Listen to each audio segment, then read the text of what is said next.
ప్రస్తుతం మనతో పాటు ఉన్నారు ఆధ్యాత్మిక గురూజీ వివేకానంద గారు. ఆయనతో మాట్లాడదాం. చాలా విషయాలు ఆయన అడిగి తెలుసుకుందాం. సార్ నమస్తే అండి. సుమన్ టీవీ ప్రేక్షకులందరికీ నమస్కారం. మీకు కూడా నమస్కరించుకుంటున్నాను. సార్ ఇప్పుడు మీరు ప్రతిసారి చెప్తా ఉంటారు, మనమే దైవం, మనలోనే దైవం ఉంది. మరి అలాంటప్పుడు మనమే దైవం అయితే, మనలోనే దైవం ఉంటే అంటే దేవుడు లేడా ఇంక బయట? దేవుడు నమ్మొద్దా? అంటే ఇది ఆస్తికత్వమా ఏంటిది? నాస్తికత్వమా? సో మనలోనే దైవం ఉండి మనమే దైవం అంటే ఇంకా దేవుడు లేడనా మీరు చెప్పడానికి ప్రయత్నిస్తున్నది అన్నది మీ ప్రశ్న. అవును. నేను మళ్ళీ చెప్తున్నా, సాక్షాత్తు ఆ దైవం స్వయంగా మనమే. ఆ దివ్యత్వం మనలోనే, ఈ శరీర ప్రాంగణంలోనే నిక్షిప్తమై ఉన్నది. మరింత లోతుగా ఆ అంశాన్ని విచారిస్తే నేను చెప్తున్నది అద్వైతం. దేవుడే లేదన్న వాదన నాస్తికత్వం. నమ్మరు. అసలు దైవం యొక్క అస్తిత్వాన్ని వాళ్ళు గుర్తించరు అసలు. నా అస్థి అంటే ఇంద్రియాలతో అనుభవించిన దాని అస్తిత్వాన్ని, అంటే భౌతికాన్ని మాత్రమే వాళ్ళు విశ్వసిస్తారు. సెన్సరీ ఆర్గాన్స్ ఎక్స్పీరియన్స్ చేసిన దాన్ని మాత్రమే వాళ్ళు నమ్ముతారు. సెన్సరీ ఆర్గాన్స్ బియాండ్ గా ఉంటే నా అస్థి, నాస్తికత్వం. కానీ నేను చెప్పేది అద్వైతం. అద్వైతం అంటే ఉన్నదంతా దైవమే. దైవం కానిది, దివ్యత్వం లేనిది విశ్వంలో మరొకటి లేనే లేదన్నది నా వాదన. దైవం లేడు అన్న వాదన ఒకటి, నేను చెప్తున్న వాదన దైవం లేనిది లేదు. ఈ రెండింటికి తేడా ఉంది కదా.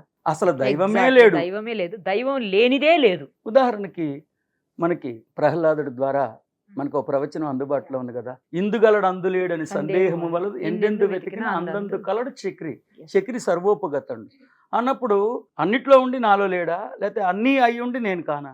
కాబట్టి మొట్టమొదటిగా మీ ద్వారా సాధకులకు ఉపదేశిస్తున్నది సాక్షాత్తు ఆ దైవం స్వయంగా మీరేనన్న సత్యం అద్వైతం. అసలు దైవమే లేడన్న వాదన నాస్తికత్వం. కాబట్టి ఎవరైనా మీ జీవితాల్లోకి వచ్చి మీ సాహసంతో మీ ముందుకొచ్చి మీ కులం ఏదైనా, మతం ఏదైనా, మీ గత జన్మలు ఎలాంటివైనా, మీ లింగ వ్యవస్థ ఎలాంటిదైనా, మీ ఆర్థికమైన స్థితిగతులు ఎలాంటివైనా, మీ తీరుతెన్నులు ఎలాంటివైనా, మీ వైఖరులు ఎలాంటివైనా, మీ ఆలోచన సంవిధానం ఎంత నికృష్టంగా ఉన్నా సాక్షాత్తు ఆ దైవం స్వయంగా మీరేనని కుండబద్దలు కొట్టి చెప్పడానికి మీ ఎదురుగుండా ఎవరైనా వస్తే, మీ ఆవరణలోకి ఎవరైనా ప్రవేశిస్తే మీరు ఇతను నాస్తికవాది అని ముద్ర వేసి అతన్ని తరిమేది. నాస్తికవాదం వేరు, అద్వైతం వేరని మీ ద్వారా సాధకులకి తేటపరిచి చెప్తుంది. దైవం ఉంది అంటున్నారు, దైవం మనలోనే ఉంది అంటున్నారు. మళ్ళా దైవాన్ని ప్రత్యేకంగా పూజించాల్సిన అవసరం లేదు అనే మీనింగ్ వచ్చేలాగా అనిపిస్తోంది. మనలోనే ఉన్నప్పుడు ఇంకెందుకు ప్రత్యేకంగా పూజలు చేయాలి, ప్రత్యేకంగా ప్రార్థనలు చేయాలి, లేదంటే ప్రత్యేకంగా గుర్తించాలి అని అనిపిస్తూ ఉంది. చిన్న కన్ఫ్యూజన్గా అనిపిస్తుంది నాకు. ఇందులో క్లారిఫై చేయరా? జ్ఞానం, సుజ్ఞానం పాళ్ళు పెరుగుతున్న కొద్దీ ఖచ్చితంగా మనంతట మనకే ఆ స్పష్టత వచ్చి తీరుతుంది. ఏమని స్పష్టత వస్తుందంటే, మన సనాతన సాంప్రదాయంలో ఆచార వ్యవహారాలు, మనం విగ్రహారాధన, దేవుణ్ణి పూజించడం మొదలైనవన్నీ కూడా మనలో ఉన్న దైవాన్ని, మనలో ఉన్న దివ్యత్వాన్ని అనుక్షణం స్మరించడానికే అనేది ఖచ్చితంగా తేటపడుతుంది. ఉదాహరణకి శివోహం శివోహం శివోహం, జనరల్గా ప్రతి టీవీలో ప్రతి ఛానల్లో శివోహం అని మారుమోగిపోతుంది. మరి శివోహం అంటే ఏంటండి? శివుడి దైవం అనే. శివ అంటే దైవం, అహం అంటే నేనే, శివోహం అంటే సాక్షాత్తు ఆ దైవం స్వయంగా నేనే. ఆది గురువైన శంకరాచార్యులు ఉపదేశించిన ఒక ఉపదేశామృతం నిర్వాణ షట్కం. షట్కము అంటే 6 శ్లోకాలు. 6 శ్లోకాల్లో ఉన్న సారభూతమైన అంశం కానీ మనకి తేటపడితే మనందరం నిర్వాణ స్థితికి ఉద్ధరింపబడతామని ఆది గురువైన శంకరాచార్యుల వారు మనకు ఉపదేశించారు కదా. మరి ఆ నిర్వాణ షట్కమే కదా శివోహం శివోహం శివోహం అని మనకు ఉపదేశించింది. మనోబుద్ధహంకార చిత్తాని నాహం అంటే మనసు, బుద్ధి, శరీరం నేను కాదు, పంచభూతాలు నేను కాదు, పంచేంద్రియాలు నేను కాదు, పంచభూతాలతో అనుభవిస్తున్నది నేను కాదు. మరి నేను ఎవరిని? సాక్షాత్తు ఆ దైవాన్ని స్వయంగా నేనే. ఒక్కసారి మీరు ఎప్పుడైనా అవకాశం ఉన్నప్పుడు నిర్వాణ షట్కాన్ని ఒకసారి వినండి. అందులో ఏ నేనైతే నేను అయ్యున్నానో ఆ నేను యొక్క సమగ్రమైన అవగాహన, అంటే దైవం యొక్క సమగ్రమైన అవగాహన. ఏ నేనైతే నేను కాదో, అంటే నేను నేను నేను నేను అని అనుకుంటూ ఉంటాం కదా. నిత్యం నేను కమిట్ అయితే నా మాట నేనే విన్నా, ఇలాంటివన్నీ మనం వింటుంటాం కదా. నన్ను ఎవరైనా అంటే నేను ఊరుకోను, దెబ్బకి దెబ్బతీస్తాను. ఆ నేను మనం ప్రస్తుతం పోషిస్తున్న పాత్ర. మనం అందరం ద్విపాత్రాభినయం చేస్తున్నాం తల్లి.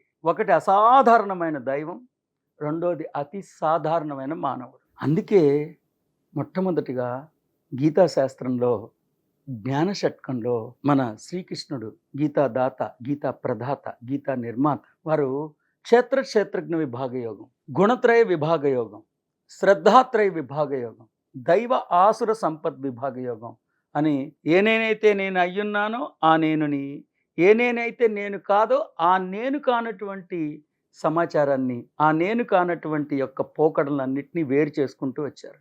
చూడండి మీరు ఆ ప్రకరణాలు గమనిస్తే, ప్రకరణం యొక్క శీర్షికలు గమనించండి. క్షేత్రజ్ఞ విభాగ యోగం. విభాగం అంటే విడగొట్టడం, యోగం అంటే కలవటం. సో ఏనేనైతే నేను అయ్యున్నానో ఆ నేను దగ్గరికి వెళ్ళాలంటే, సాక్షాత్తు ఆ దైవం స్వయంగా నేనేనన్న స్థితికి మనల్ని మనం ఉద్ధరించుకోవాలంటే, మనలో ప్రస్తుతం మనం పోషిస్తున్న మానవుడు అనే పాత్ర ఉన్నది, ప్రస్తుతం మనం ధరిస్తున్న దేహం ఉన్నది. ఈ దేహం నేను కాదు, ప్రస్తుతం పోషిస్తున్న మానవుడు అనే పాత్ర నేను కాదు అని తెలియచెప్పడానికే క్షేత్రజ్ఞ విభాగ యోగం ఉపదేశించారు.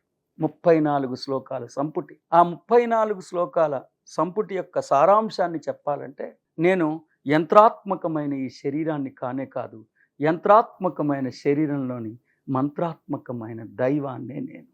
అలాగే తర్వాత గుణత్రయ విభాగ యోగం అంటే దేహంలో ప్రవేశించడం వలన వచ్చిన క్షేత్ర వికారాలని గుణాలు అంటారు, త్రిగుణాలుగా చెప్పారు.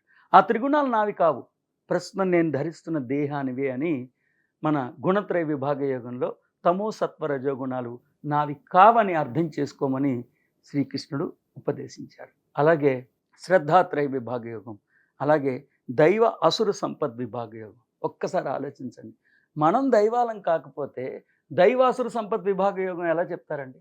సో మనలోనే తాత్వికంగా, దైవికంగా మనం దైవాలం కాబట్టి మనలో కొన్ని శంకరాభరణాలు ఉన్నాయి, మనలో అజ్ఞానం వలన ఏర్పడిన ఆసురీ పోకడలు కూడా మనలోనే ఉన్నాయి.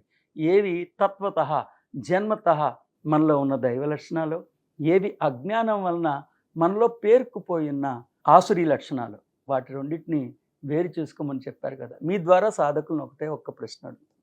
మనం దైవాలం కాకపోతే మనలోనే దైవ లక్షణాలు, మనలోనే అసురు లక్షణాలు పేర్కొని పోయి ఉండకపోతే దైవాసుర సంపత్ విభాగ యోగం అని ఎందుకు చెప్తారనేది మీకు అర్థమవుతున్న కొద్దీ, జ్ఞానం అర్థమవుతున్న కొద్దీ, సత్యం అర్థమవుతున్న కొద్దీ అన్ని విషయాలు మీకే తేటపడుతూ ఉంటాయి. రైట్ గురువు గారు, ఎవరైనా మిమ్మల్ని కాంటాక్ట్ చేయాలంటే, అంటే మీతో మాట్లాడాలని అనుకుంటే, లేదు మీ క్లాసులు వినాలంటే, ఎందుకంటే మీరు క్లాసులు చెప్తుంటారు కాబట్టి మీ క్లాసెస్లో జాయిన్ కావాలనుకుంటే అవకాశం ఉంటుందా? ఇస్తారా అవకాశం? ఖచ్చితంగా. కాకపోతే నేను నిర్వహించే ప్రవచనాలకి నేను పెట్టుకున్న శీర్షిక జ్ఞాన ఉప ఆసన. గురువు యొక్క సమక్షంలో ప్రత్యక్షంగా గురుముక్త సుజ్ఞానాన్ని సుసంపన్నం చేసుకునే ఒక ప్రక్రియ నేనైతే ఆచరిస్తున్నాను. నేను ఖచ్చితంగా ప్రవచనాలు నిర్వహిస్తూ ఉంటాను. ఎవరికైనా ఆసక్తి ఉన్నవారు ఖచ్చితంగా కాంటాక్ట్ చేయొచ్చు. కాకపోతే ఫోన్లో ప్రశ్నలు అడిగితే మాత్రం అది కష్టంలేండి, ఇంత అసలు అద్భుతమైన సత్యాన్ని అమ్మో. ఫోన్లో క్లారిఫై చేయటం మాత్రం ఇంచుమించు అసాధ్యం. ఇంపాసిబుల్. నిజంగా ఈ సత్యం పట్ల, జ్ఞానం పట్ల కాస్తంత జిజ్ఞాసగానే ఉంటే, వారు ఏదైనా లోతుగా ఈ సత్యాన్ని తెలుసుకోవాలనుకున్నప్పుడు కొంత సమయాన్ని కేటాయించాలి. కొంత సమయాన్ని కేటాయించినప్పుడు సత్యాన్ని ఉపదేశించి, ఆ సత్యం అర్థమవుతున్నప్పుడు సాధకుల్లో ఉన్న సందేహాలన్నిటిని నివృత్తి చేసి, ఆ సత్యాన్ని ధృవీకరించడానికి దోహదపడే సరైన శాస్త్ర ప్రమాణాలని ఉపదేశించి, ఎట్టకేలకు సాక్షాత్తు ఆ దైవం స్వయంగా నేనేనని సాధకుడితో అంగీకరింపచేసే, అంటే సర్వజ్ఞులుగా తీర్చిదిద్దే, ముస్తాబు చేసి పంపిస్తాను. అది మాత్రం ఖచ్చితంగా నేను తెలియజేస్తాను మీ ద్వారా సాధకుడు. Thank you sir. జై సో మచ్. జై